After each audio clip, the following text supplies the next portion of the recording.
Hola, bienvenidas, bienvenidos al resumen semanal de noticias. Queremos recordarles que CSA TV ha emitido una edición especial sobre la crisis política en Perú que ustedes pueden ver en nuestras redes sociales. Vamos ahora al resumen semanal que comienza con estos adelantos. Cerca de 400.000 personas de El Salvador, Nicaragua, Haití y Sudán podrían ser deportadas de los Estados Unidos a raíz de un fallo judicial. 3 de cada 4 trabajadores en el mundo tienen miedo de perder su empleo, según la encuesta mundial anual de la Confederación Sindical Internacional. En Colombia se posterga el otorgamiento de un crédito millonario para la aerolínea Avianca. Los peores incendios en 20 años en el Pantanal brasileño han obligado a las autoridades a declarar el estado de calamidad.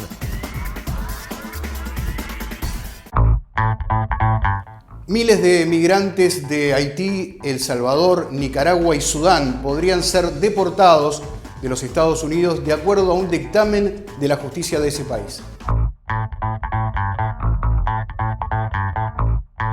Un tribunal de apelaciones de Estados Unidos respaldó esta semana a la administración del presidente estadounidense Donald Trump para que termine con el programa de estatus de protección temporal, TPS por sus siglas en inglés, para inmigrantes de El Salvador, Nicaragua, Sudán y Haití.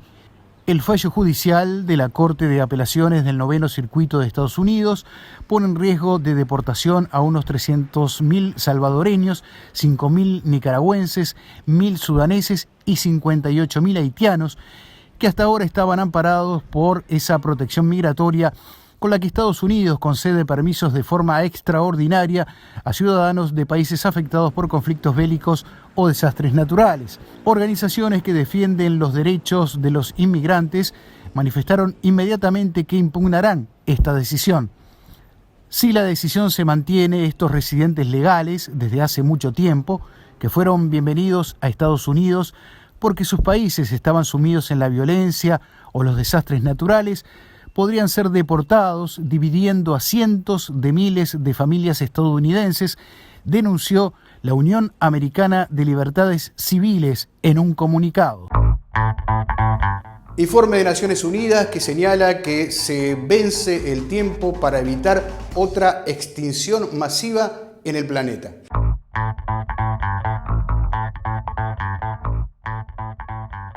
El quinto informe de biodiversidad de las Naciones Unidas, publicado este martes, lanzó una alarmante advertencia.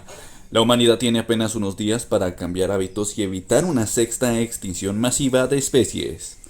El informe Perspectivas de la Biodiversidad Global 5, publicado por la Convención de la Biodiversidad de la ONU, señala que únicamente se han conseguido completar 7 de los 60 criterios de éxitos establecidos en las metas de Aichi en 2010.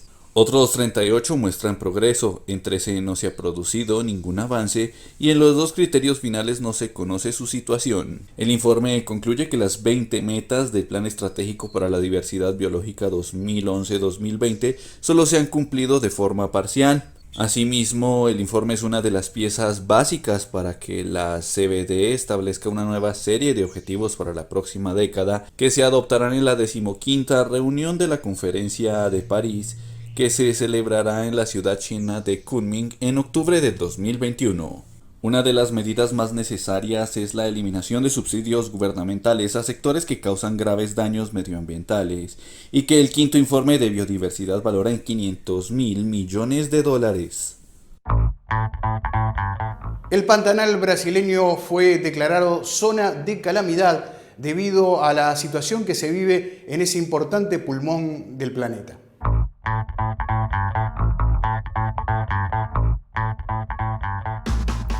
El Pantanal brasileño, considerado el mayor humedal del planeta, vive los peores incendios registrados en los últimos 20 años. La gravedad de la situación obligó a las autoridades regionales de Mato Grosso, en el centro oeste del país, a declarar el lunes estado de calamidad. La medida facilita la liberación inmediata de recursos y permite, por la Constitución brasileña, solicitar la intervención del Ejército, la Fuerza Aérea y los organismos nacionales necesarios para combatir el fuego que ya ha consumido al menos un 15% de la cobertura vegetal del Pantanal, es decir, unas 25.000 hectáreas. Entre tanto, unos 40 voluntarios y bomberos arriesgan desde hace varios días sus vidas para salvar a los animales que huyen de las conflagraciones. Erizos, aves de gran porte, venados, caimanes yacarés, marsupiales, búfalos, osos hormigueros y hasta jaguares han sido rescatados. Aunque se cree que el clima seco y las temperaturas de hasta 43 grados centígrados son los directos responsables de los incendios, las autoridades iniciaron un operativo para investigar si parte del fuego fue provocado por la acción humana. En lo que va corrido de 2020, los incendios en el Pantanal han aumentado más del 230% en relación con 2019, y las críticas a la falta de una política medioambiental de parte del gobierno del presidente Jair Bolsonaro no se han hecho esperar. Y seguimos hablando en este caso de incendios en el oeste de Estados Unidos, situación que se vive particularmente en California.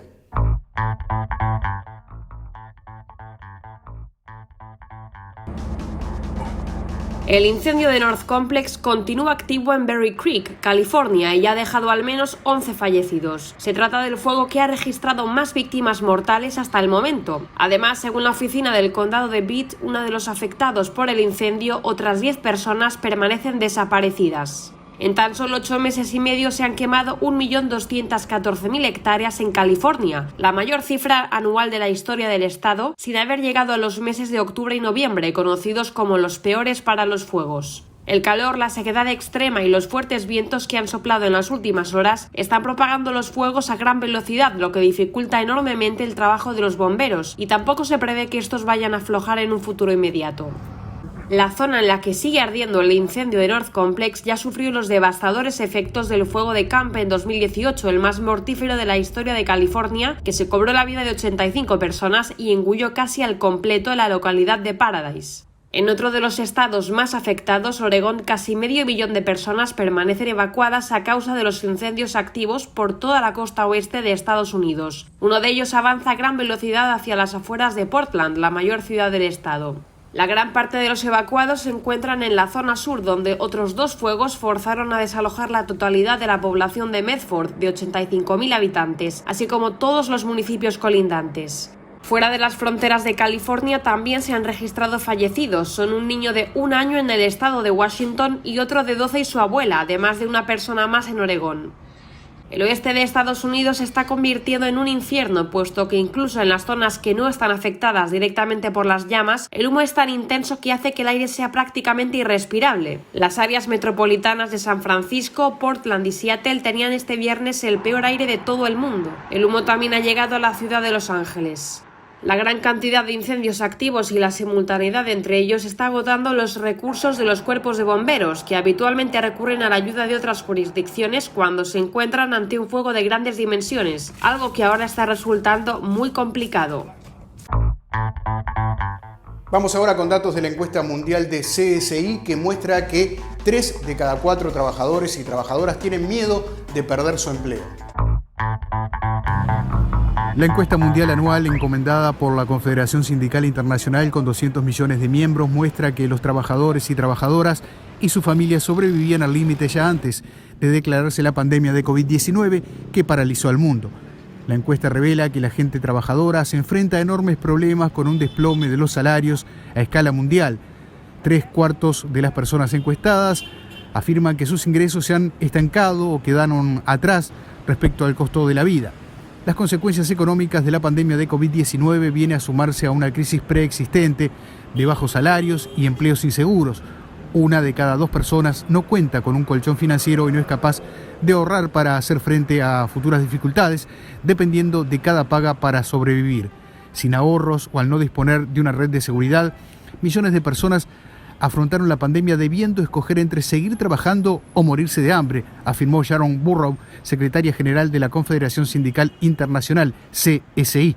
La encuesta encargada por la CSI cubre 16 países que representan el 56% de la población mundial. realizada antes de la propagación de la COVID-19 en febrero y marzo en Alemania, Argentina, Bélgica, Brasil, Bulgaria, Canadá, China, Chile, Corea del Sur, Estados Unidos, Francia, India, Japón, Reino Unido, Rusia y Sudáfrica, constituye una advertencia de que los gobiernos deberán trabajar con los sindicatos y con la sociedad civil para asegurar que sus planes de recuperación creen confianza y resiliencia.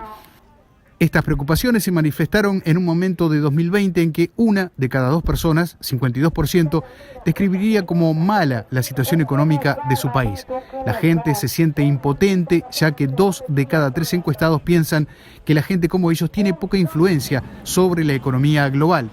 Casi la misma proporción, un 63%, considera que los trabajadores y trabajadoras tienen demasiada poca influencia. En contraste, la mayoría piensa que el 1% más rico y los intereses de las empresas tienen demasiada influencia. Estas opiniones culminan en la percepción por parte de casi 3/4 de los encuestados, un 71%, de que el sistema económico de su país favorece a los ricos, percepción que comparte la mayoría de los encuestados en todos los países cubiertos y que viene a demostrar la ruptura generalizada del contrato social. La aerolínea Avianca, que se había declarado en bancarrota, no estará recibiendo por ahora un crédito millonario.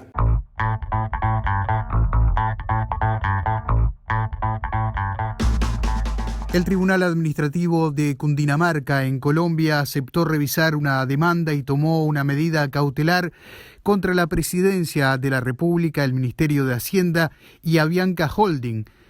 En esa decisión, la corporación ordenó congelar el crédito que se había autorizado para desembolsarle a esa aerolínea $370 millones. En la acción popular que revisó el tribunal, el ciudadano Jonathan Ruiz Tabón aseguró que el gobierno y Avianca incurrieron en una vulneración a la moralidad administrativa, al patrimonio público y a la seguridad social por la aprobación del préstamo. El crédito debe ser aprobado por el Tribunal de Nueva York, en donde Avianca se acogió al capítulo 11 del Código de Bancarrota. El impacto de la violencia en Colombia, particularmente en Bogotá, familias de las personas asesinadas se reunieron y hablaron de perdón.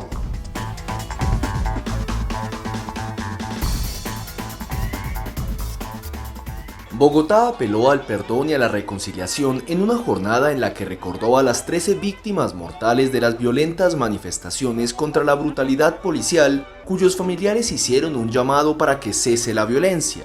A la Plaza de Bolívar de Bogotá, centro del poder de Colombia, llegaron padres, hermanos e hijos de las personas que murieron o que fueron heridas con disparos de bala que, según la alcaldesa Claudia López, ocurrieron pese a que ordenó a la policía nunca usar armas de fuego en las protestas ciudadanas. En la ceremonia, a la que no asistió el presidente colombiano Iván Duque pese a haber sido invitado y cuya silla permaneció vacía, estuvieron en representación del gobierno nacional los altos comisionados para la paz Miguel Ceballos y para los derechos humanos Nancy Patricia Gutiérrez.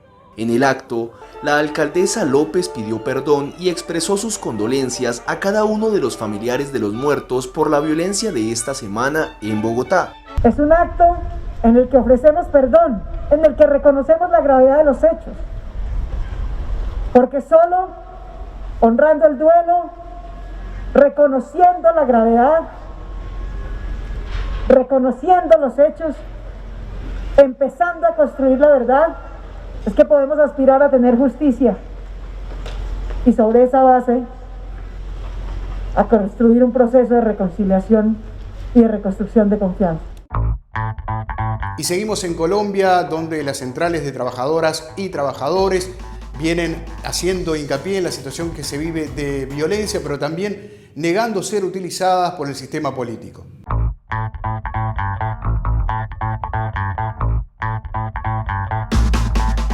Desde la Central Unitaria de Trabajadores, CUT, Diógenes Orjuela, presidente del sindicato, señaló que no son un apéndice de movimientos o partidos políticos, sino organizaciones autónomas, y dijo que no iba a tomar en cuenta esas propuestas, menos por redes sociales.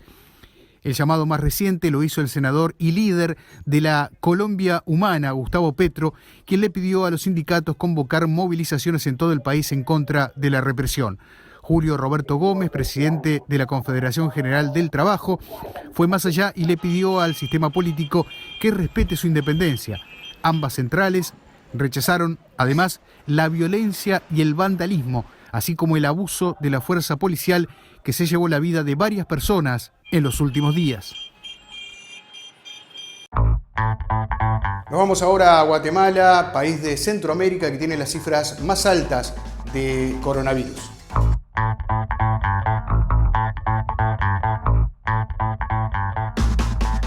Han pasado 6 meses desde que en Guatemala se detectó el primer caso de coronavirus. Según la última actualización del Ministerio de Salud, 2.957 personas han perdido la vida por la COVID-19 en este periodo y 81.909 se han contagiado de la enfermedad.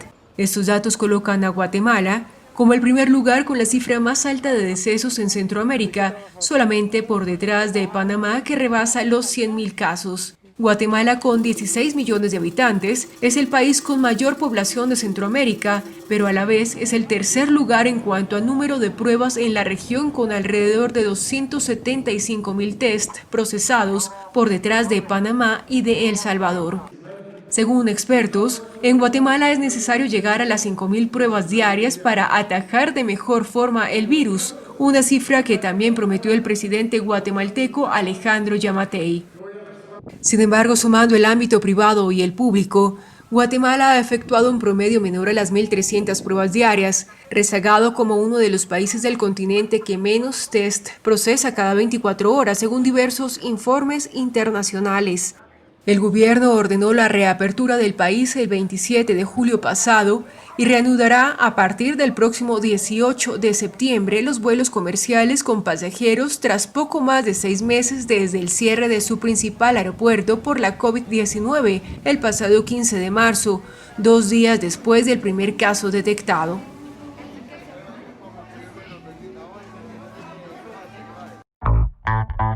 Y en estas últimas horas, Ecuador ha salido del estado de excepción debido a la pandemia.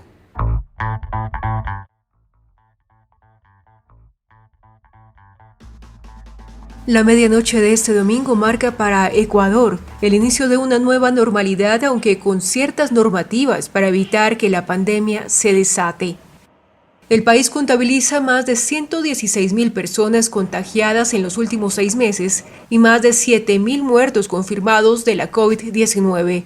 Sin embargo, desde este lunes se elimina el toque de queda y las restricciones a las reuniones sociales, 2 fuertes medidas de protección contra el coronavirus que se habían aplicado con el estado de excepción.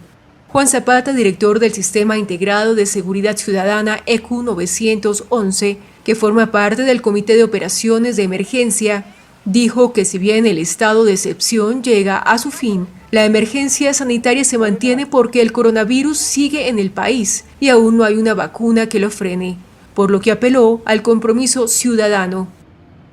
Cuando se pone el compromiso ciudadano, créanme que las cosas salen, y hoy necesitamos de mucho compromiso ciudadano. No obstante, se mantendrá la emergencia sanitaria y las normas de bioseguridad básicas que el presidente de Ecuador, Lenín Moreno, reiteró el pasado viernes.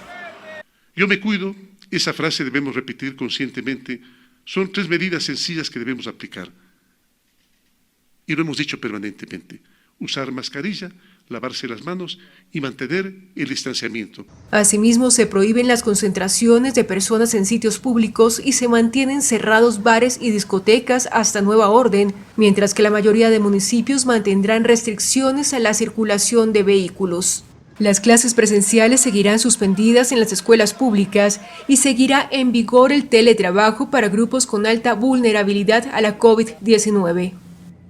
También se mantiene como requisito de entrada en el país a través de puertos, aeropuertos y pasos fronterizos la presentación de las pruebas de diagnóstico PCR con resultado negativo y los periodos de cuarentena preventivos.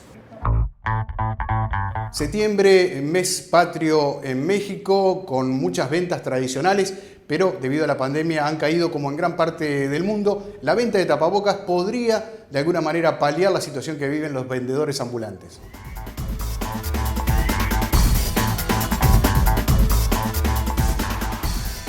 El centro histórico de México vive un septiembre atípico con calles cerradas y poca afluencia de gente.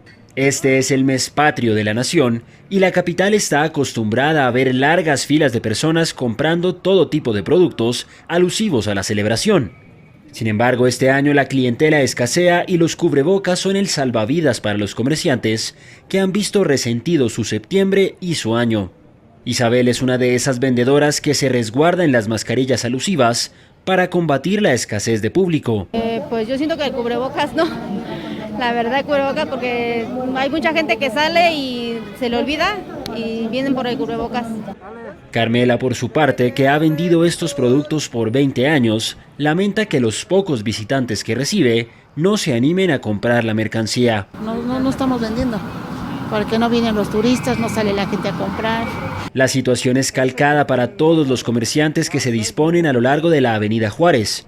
Todos los puestos rebosan de cubrebocas, ya sea de tela e incluso los N95, con el águila y el nopal del escudo nacional posados sobre la válvula de aire. Sí, creo que todo lo que tenga el símbolo patrio nos interesa, bueno, nos gusta a nosotros. Es para bien de nosotros más que nada y en sí es bueno a la vez para que siga presente nuestras tradiciones. A la soledad de las ventas se sumará la soledad del Zócalo capitalino. Este monumento está acostumbrado a recibir miles de personas que acompañan al presidente de la nación en un coordinado grito de Viva México el 15 de septiembre. Sin embargo, para este año de aislamiento, la ceremonia será virtual. La CSA lanzó una renovación de la Plataforma de Desarrollo de las Américas. La CSA realizó un debate y puesta a punto acerca de cómo la Plataforma de Desarrollo de las Américas, PLADA, puede contribuir al fortalecimiento de la organización, la comunicación y la formación sindical. La Plataforma de Desarrollo de las Américas, que construimos en estos años, un proceso de construcción que empezamos en 2013 y cerramos en 2014, que lanzamos la plataforma en nuestra región. Después, tomamos el año de 2019 entero para actualizarla y hacemos una plataforma de desarrollo de las Américas actualizada en 2020. Y la actualización del documento que se hizo en el año pasado, para mí fue en el mismo espíritu y con ese mismo quehacer.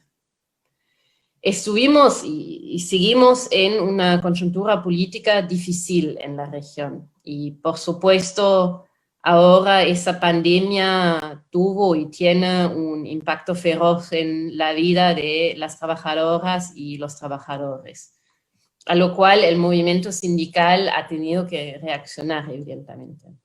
Lo que se nos presenta frente a nuestros países, nuestra economía, nuestros sistemas políticos, es quizá el desafío mayor enfrentado después de la Segunda Guerra Mundial, incluso enfrentado después de los periodos dictatoriales en la región. La clase trabajadora tiene a la PLADA como herramienta para incidir en los debates nacionales y regionales sobre desarrollo sociopolítico y económico desde la perspectiva de desarrollo sustentable.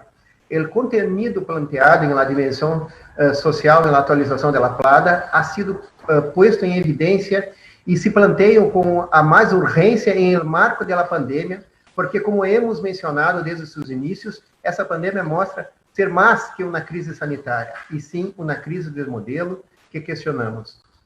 El webinar de la CSA se realizó en conjunto con la FES y se encuentra en su totalidad en el Facebook de la CSA. Y en Argentina, sindicatos y organizaciones sociales avanzan en conjunto para lograr un plan que renueve la economía post-pandemia. ¿Alguna vez escuchaste la frase, eso no se puede cambiar, son problemas estructurales? Suena a resignación, ¿no?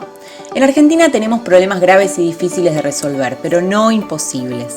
Pobreza, desempleo, precariedad laboral, imposibilidad de acceder a una vivienda digna y concentración del 93% de la población en ciudades. La pandemia nos interpela, nos hace reflexionar sobre nuestros modelos de desarrollo, producción y consumo. Necesitamos que lo importante se transforme en urgente.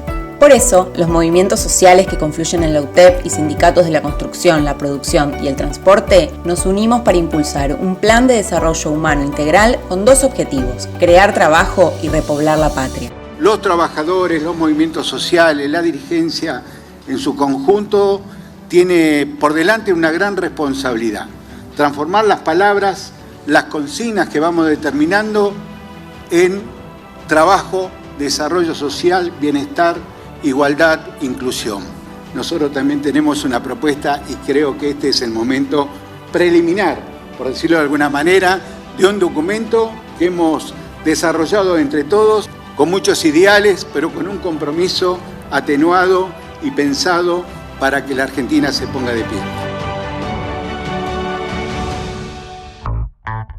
Uruguay vivió el pasado jueves 17 un paro nacional general. Con esta y otras noticias, el compacto informativo. Según un estudio de la Cámara de Comercio de Santiago de Chile, un total de 40 millones de personas han quedado sin empleo entre marzo y julio de este año en las Américas. Perú, con 39% de empleos perdidos durante lo que va de la pandemia, se encuentra en el primer lugar. Le siguen Costa Rica, Chile, Colombia, Brasil, Estados Unidos y Argentina. Saúl Méndez, secretario general del Sindicato Único de Trabajadores de la Construcción y Similares de Panamá, aseguró que menos de 30 obras han abierto en la última semana y que con la apertura del sector de la construcción, solo 600 trabajadores recuperaron sus puestos de trabajo. En Chile, repartidores de plataformas lanzaron la campaña Aplica tus derechos ya, porque trabajar para una aplicación no puede restringir el derecho a la organización colectiva y el conjunto de protecciones y garantías laborales. La manifestación virtual se extenderá a lo largo de septiembre y tiene como objetivo dar a conocer las problemáticas que enfrentan a diario los repartidores. En Uruguay, la Central Única de Trabajadoras y Trabajadores PIT-CNT realizó un paro general este pasado jueves 17 de septiembre en el marco de la discusión presupuestal. La CSA emitió un comunicado en respaldo a la medida. Es una respuesta a las diferentes políticas que vienen siendo implementadas por el gobierno uruguayo, que desde que asumió la administración en marzo de 2020 y en medio de la pandemia ha adoptado una serie de medidas que han repercutido negativamente en el proceso de consolidación de derechos económicos y sociales del pueblo uruguayo durante los últimos 15 años. Estas medidas impactan negativamente en los salarios y el empleo de trabajadoras y trabajadores del sector público y privado, así como en otros derechos sociales de la población en áreas como salud, educación, vivienda y renta básica, entre otros. Frente a esta situación, la CSA expresa su respaldo a la acción del paro nacional convocada por el PIT-CNT y convoca a la solidaridad del sindicalismo de las Américas en defensa de los derechos conquistados y contra las políticas que afectan al bienestar social del pueblo uruguayo. Se cumplen 100 años del nacimiento del escritor uruguayo Mario Benedetti con merecidos homenajes.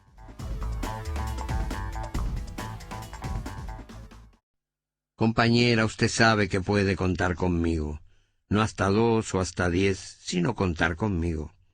Si alguna vez advierte que la miro a los ojos y una veta de amor reconocen los míos, no alerte sus fusiles ni piense qué delirio. A pesar de la veta o tal vez porque existe, usted puede contar conmigo. Si otras veces me encuentra huraño sin motivo, no piense qué flojera. Igual puede contar conmigo. Pero hagamos un trato, yo quisiera contar con usted. Es tan lindo saber que usted existe.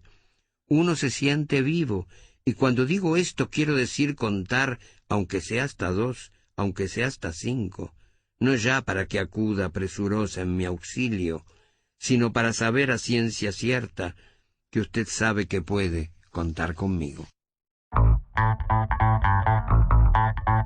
Soy José Sena, desde la sede continental de la CSA en Montevideo, Uruguay. Gracias por acompañarnos.